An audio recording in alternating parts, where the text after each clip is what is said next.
एक पुरसुकून जंगल में जहां सब जानवर अक्लमंद और नर्म मिजाज शेर लॉरन के हुक्म के नीचे रहते थे, वहां एक ऐसी मखलूक थी जो हमेशा कोई न कोई तंग मचा देती थी। एक दुबली पतली सुरमई रंग की बिल्ली जिसका नाम क्लॉ था। क्लॉ दूसरे जानवरों जैसी नहीं थी। जब सब जानवर खेलते, बांटते और एक दूसरे की मदद करते, क्लॉ साए से साए में घूमती।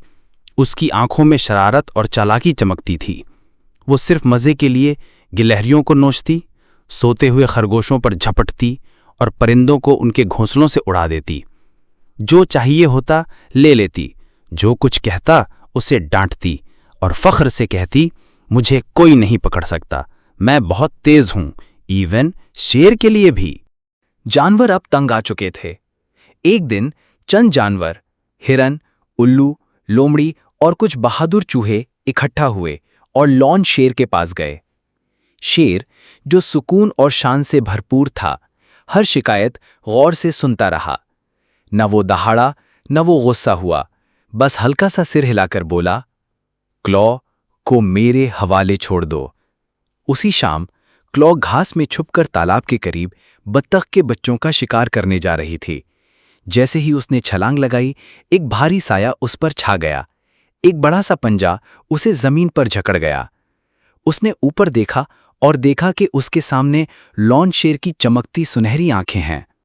तुमने इस जंगल को काफी दड़ा लिया है, शेर ने कहा। क्लॉ तड़पती रही, फुंकारती रही, लेकिन शेर की गिरफ्त से नहीं निकल सकी।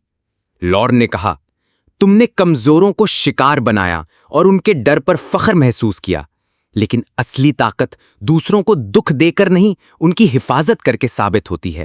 सजा के तौर पर लॉर्न ने क्लॉ को पहाड़ों के दूसरी तरफ जलावतन कर दिया, जहां न कोई जानवर रहता था, न शिकार मिलता था। जंगल ने सुकून का सांस लिया और अमन वापस आ गया। और क्लॉ, शायद उसने तन्हाई और खामोशी में कुछ सीखा हो, या शायद नहीं, लेकिन उसने दोबारा कभी जंगल में कदम रखने की हिम्मत नहीं की।